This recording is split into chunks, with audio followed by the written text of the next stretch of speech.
جو موجودہ صورتحال ہے اس میں عالمی سطح پہ بھارت پہ کسی قسم کا کوئی دباؤ جو ہے وہ ہم نے نہیں دیکھا کہ گزشتہ خاص طور پہ جب سے یہ ایگریسو بیہیویئر بھارت کا شروع ہوا ہے پی جے پی کی گورنمنٹ میں، تو اس کے بعد جو ہے وہ ہم نے کوئی ایسی چیز نہیں دیکھی۔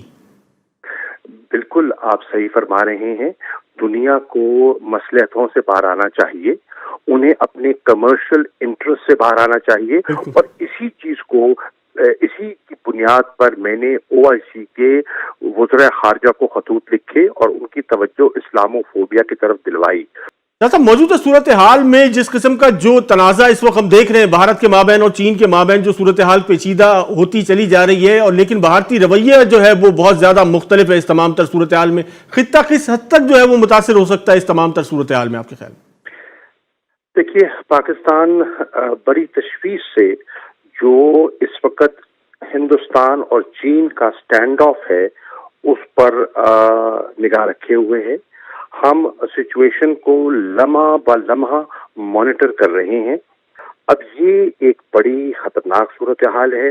میں تو پہلے ہی اقوام متحدہ کے سیکرٹری جنرل سے بات کر چکا ہوں، سلامتی کونسل کو خط لکھ چکا ہوں، اور میں سمجھتا ہوں کہ اس پر ہمیں بے پناہ تشویش ہے اور اس پر نگاہ رکھنے کی صاحب بے شک تشویش اپنی جگہ موجود ہے، لیکن جو صورتحال ہے وہ تو حال مطلب ڈے بائی ڈے جو ہے وہ پیچیدہ ہوتی جا رہی ہے، یا بھارتی رویہ جو ہے گزشتہ کافی عرصے سے ہم دیکھ رہے ہیں کہ مسلسل ایڈوانسمنٹ کی طرف ہے صاحب۔ لیکن یہ جو کشمیر کا مسئلہ ہے اس پہ پاکستان کا جو جس طریقے سے نیریٹو بلڈ کیا گیا تھا، ہم نے دیکھا کہ وہ آہستہ آہستہ جو ہے وہ سلو ڈاؤن ہوتا چلا گیا، اور اس کے بعد جو ہے آج کشمیری اسی کرب میں مبتلا ہیں مسلسل، لیکن عالمی توجہ جو ہے اس طریقے سے ہم نہیں دلوا سکے جس کی ضرورت تھی۔ دیکھیے، میں آپ سے بصد احترام اتفاق نہیں کرتا۔ رویہ جو دنیا کا ہے، دنیا کی توجہ پٹ گئی ہے۔ مت بھولیے کہ اس وقت پوری دنیا کرونا وائرس کی لپیٹ میں ہے، سب کو اپنے لالے پڑے ہوئے ہیں، سب کو اپنی معیشت کی فکر پڑی ہوئی ہے، سب اپنا انورڈز دیکھ رہے ہیں، اپنے معاملات کی طرف دیکھ رہے ہیں۔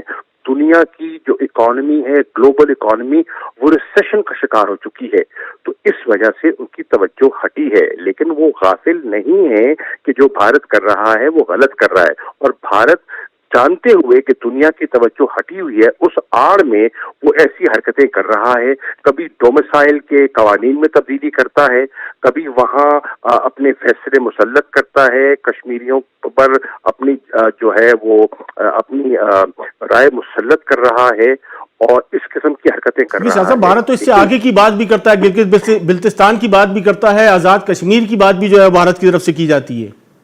وہ تو پروپیگنڈا ان کا ہے، وہ پروپیگنڈا ہے۔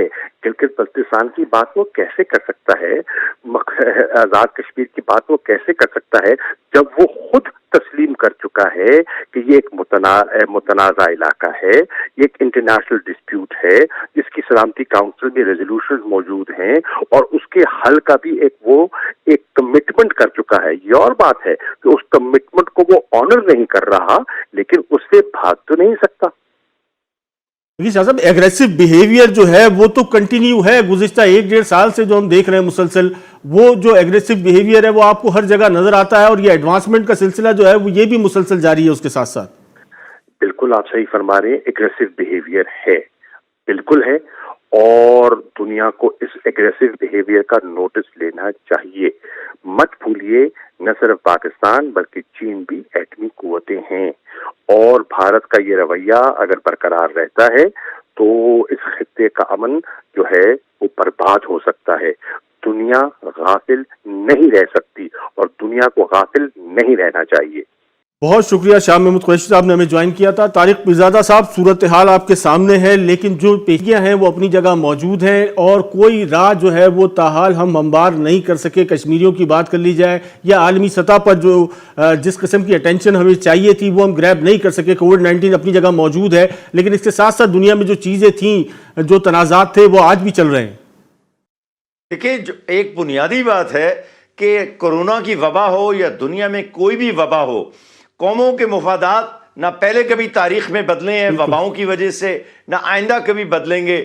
یہی وجہ ہے کہ عین اس وقت جب کہ بھارت میں لوگ روزانہ کی بنیاد پر سینکڑوں لوگ جو 1.5 لاکھ کے قریب لوگ بیمار ہو چکے ہیں، کرونا کا شکار ہو چکے ہیں، نامعلوم تعداد میں لوگ مر چکے ہیں جن کا ابھی تعین بھی نہیں ہے. لیکن جو مفادات ہیں لداخ میں، کشمیر میں، نیپال کے ساتھ، چین کے ساتھ، پاکستان کے ساتھ، وہ وہیں کے وہیں ان کے قائم ہیں. میں ذرا 2 باتیں جلدی سے کر دیتا ہوں. شاہ محمود قریشی پاکستان کے وزیر خارجہ ضرور ہیں، لیکن اتنا کمزور وزیر خارجہ پاکستان کی تاریخ میں کبھی نہیں آیا.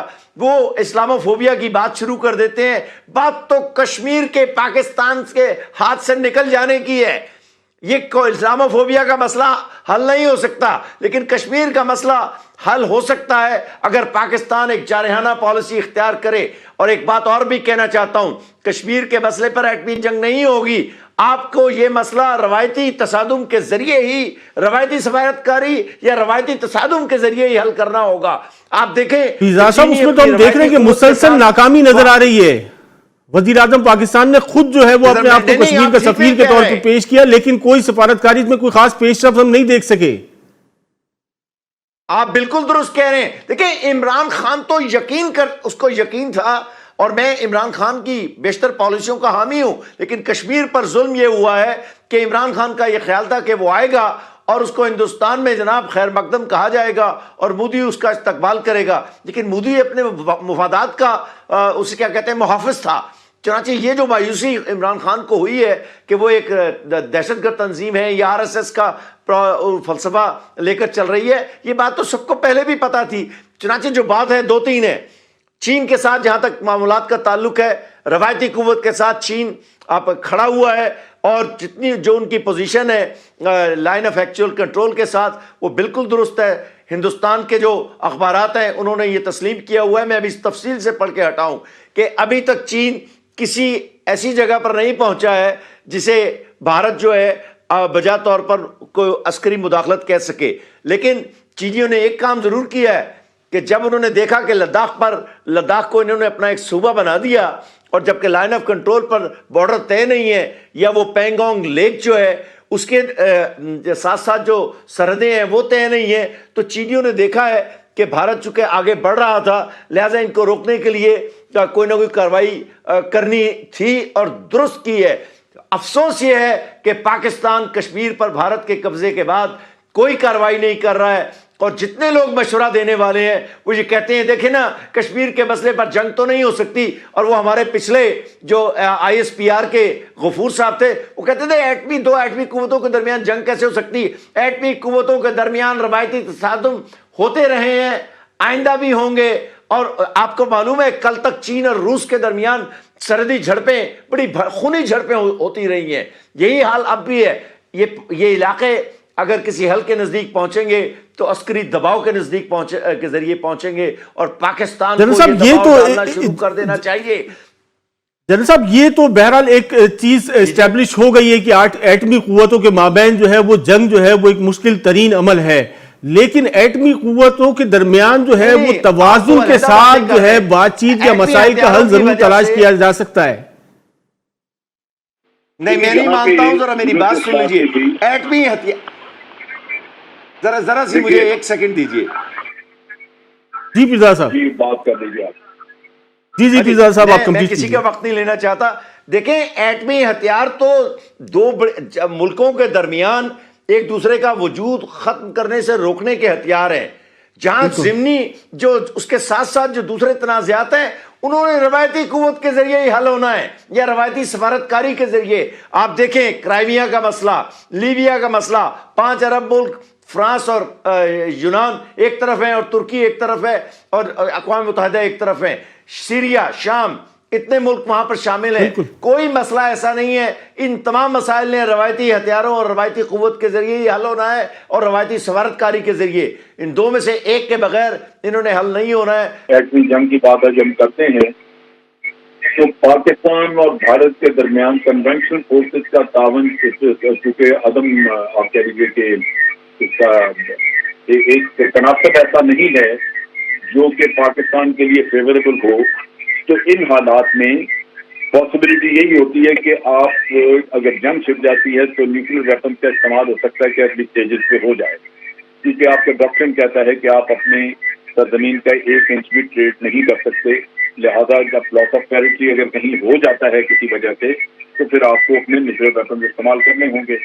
لہذا یا تو آپ اپنی کنونشنل فورسز کو اتنا مضبوط کر لیں کہ کنونشنل فیلڈ میں بھی آپ اسی طرح ایک توازن برقرار رکھ سکیں کہ آپ اپنا دفاع مکمل کر سکتے ہیں اور کوئی بھی آپ کو اس میں سیٹ بیک نہیں ہو سکتا. اور اگر آپ کسی وجہ سے آپ کی اکانومی نہیں اجازت دیتی یا کوئی اور ایسے ایشو ہے کہ آپ اپنی کنونشنل فورسز بڑھا نہیں سکتے، جس طرح کہ بھارت کا بجٹ ہے وہ بہت زیادہ انویسٹ کر رہا ہے کنونشنل فورسز میں، تو پھر پاسبلٹی یہی ہے کہ آپ کو دفاع کے لیے جلدی شاید سوئچ اوور کرنا پڑے اپنی نان کنونشنل سائٹ پہ. تو لہذا یہ خطرہ موجود ہے. بہرصورت یہ ایک ڈبیٹیبل ایشو ہے. جہاں تک تعلق ہے کشمیر ایشو کا اور آپ سفارتی کوششوں کی بات کر رہے ہیں، میں سمجھتا ہوں کہ ہم ڈپلومیسی میں بہت پیچھے ہیں. ڈپلومیٹک ایفرٹ ہماری جو ہے وہ تقریباً نہ ہونے کے برابر ہے. میں اس میں صرف ایک چھوٹی سی مثال دیتا ہوں. جب پلوامہ کا واقعہ ہوا تو 1-1.5 گھنٹے میں بھارت نے ہم پہ الزام لگایا کہ جناب پاکستان نے کرایا ہے، اور شام تک P5 کے کم از کم 3 کنٹریز نے، 3 ملکوں نے یہ کہہ دیا کہ India retains the right to retaliate. بالکل. اب اس کے بعد ریٹیلیشن ہو گئی، اور ریٹیلیشن پہ دنیا میں کسی جگہ سے کوئی مذمت نہیں کی گئی. یہ نہیں کہا گیا کہ یہ بات ہوتی رہی کہ 70 سال یہ 1971 کے بعد پہلی دفعہ انٹرنیشنل بارڈر کراس کیا ہے اور ہماری سوورینٹی وائلیٹ